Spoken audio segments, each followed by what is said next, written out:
Thanks very much to the witnesses. I am not going to use my time in a partisan way to try to dig in. I don't consider either of you to be hostile witnesses or needed to make political points. I actually have a real question that I would like to ask, and I'm going to try to divert it away from Canadian to U.S. politics so that I don't feel that I'm acting partisanly here. Donald Trump is probably one of the biggest liars in the world. Puto, go ahead, please. Thank you to the witnesses. I appreciate you being here on this very important issue. I've reviewed testimony on the past, on this issue from the past. Now, Professor Caulfield, I think you'd agree with me that government has what we would call a positive obligation to act when it comes to disinformation and misinformation, correct? I think so, given the gravity of the issue. Certainly. And that positive obligation goes right down to the bottom person working the line at Elections Canada, and it goes right up to the top to the Prime Minister. You'd agree with that? I would agree with that. So if the government fails to act when it has what I would call certainly a moral duty, and I would actually say a legal duty to act, that is what we would in law often call an omission, right? A duty to act and a failure to act. We have common ground there, I take it? I think so. I'm not sure of the context. I anticipate there's more to come. Oh, well, yes, there's certainly more to come. My point is this. We have a situation where one of our former colleagues, Kenny Chu, is no longer here, and there is clear evidence of misinformation. We also know that 11 people have either wittingly or semi-wittingly, those aren't my words, those are the words of a report, have been assisted by hostile states. I'm paraphrasing here.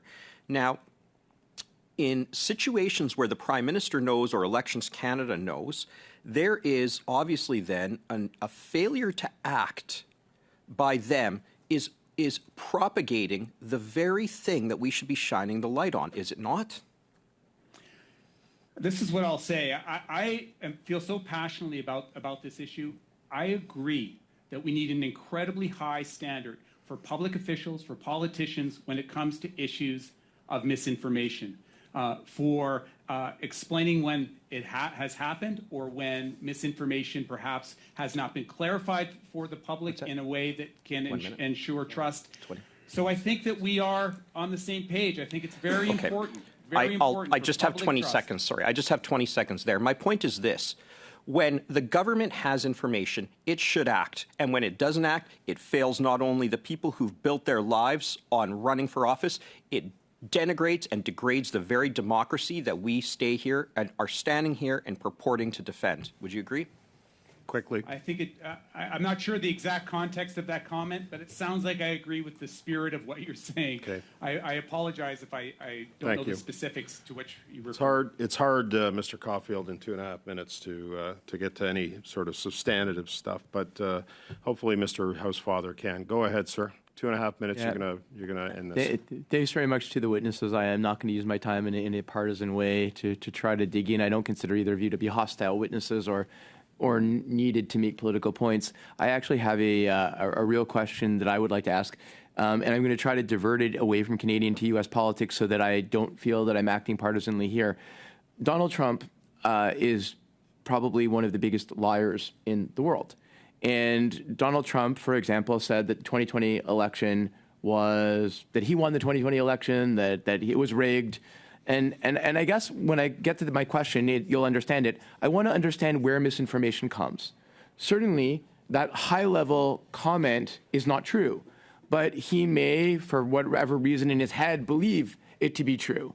But when he gets to saying that Dominion voting machines switched the votes, when he gets to claiming that in Georgia that this number of people voted that were dead, which he knows isn't true, when he starts claiming that people in the voting stations were taking boxes and taking ballots out of boxes when they were handing each other candy. I mean, this is where you really get into misinformation because it's a direct lie. So I guess I guess to Professor Caulfield, at what point is it misinformation? Like, all of these things to me are misinformation, but is it only when you get to the linear direct lies that you're at a misinformation point that we should be fighting against, because otherwise you're taking away a larger idea that they may believe in? Or is the larger idea that the election was a fraud also clearly a lie, and we should be handling that as well? I hope you understand. I do understand, and I think that it's important to recognize that 60 to 70% of Republicans believe the big lie, which is absolutely astounding, and it's going to have an impact on the election.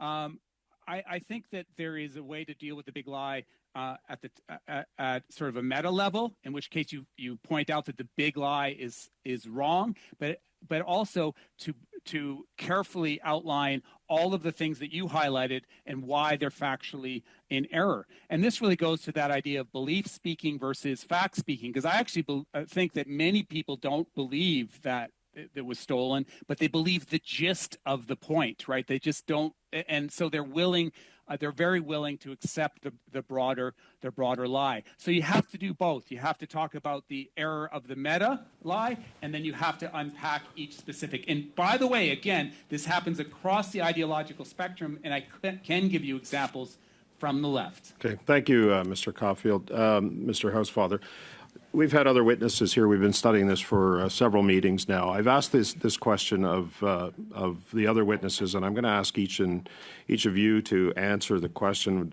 We've seen Facebook pull back on the application of links on their website. Oftentimes, people would rely on Facebook. It would be simply a copy and paste of a story, whether it was to the Globe and Mail, whether it was to Barrie Today or other newspapers. That's been lost. So that source of credible information, fact-checked information, has also been lost. Now, in your opinion, given the fact that Facebook has taken this action as a result of a dispute with government, do you believe that that fills in a vacuum of misinformation, or the potential of a vacuum of misinformation that could be put online in absence of this fact-checked information from credible news organizations? I'll start with you, Mr. Caulfield. I actually wrote a short piece on exactly this, and I think it highlights how challenging it is to regulate this space.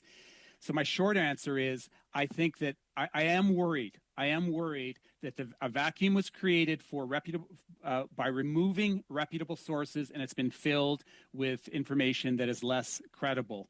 And I think that is a real problem. But the larger goal of that policy, of supporting journalism is so important. The value of journalism to a liberal democracy can't be, overstated. And it's in jeopardy, as my colleague pointed out in her opening statements. So we've seen how this played out in other jurisdictions like Australia. I am worried how it's playing out right now. So I wish I had a better answer for you, other than saying this is complex. That's good. That's helpful. Madame Lalancette, est-ce que vous avez une opinion de... Do you have an opinion on this matter? Of course, as I was saying at the outset and in my opening remarks, it's the result of this perfect storm. Yes, social media platforms have forced traditional media to go on these platforms in order to survive, and we got used to this being available to us free of charge, but now the governments are looking to make these platforms pay, but we're not able to get the reliable information of media outlets through these platforms. And this does create a problem because people go on these platforms, and research has shown that people had a tendency to read the Globe and Mail, La Gazette, and the Devoir, and other resources on Facebook, but now they cannot do that. They rely on influencers who abide by no media or ethics code or behavior code, such as is the case for journalists. Thank you, Mr. Lancette. On behalf of the committee, I would like to thank you for your testimony. Being with us today, the information that you provided has helped the committee. I am going to sorry, Mr. Green, you did have something to say. Go ahead. Yeah, it's often the case, Mr. Chair, as you'll know, that these conversations provide an opportunity for witnesses to perhaps respond in writing for answers that they may not have been able to put into their brief time. So I would just like, through you to the witnesses, to encourage them that if there were topics raised, facts, figures, studies, recommendations that they feel would be for the good and welfare, to put it to us in writing for consideration at the report writing stage. Yeah, thank you for that, Mr. Green. Mr. Caulfield, Madame Lalonde said, if there's anything at all in addition to what you've spoken about today, I know an hour goes by really quick, that you can provide the committee to help in its deliberation and presentation of this report to government, I would appreciate if you could send that to us.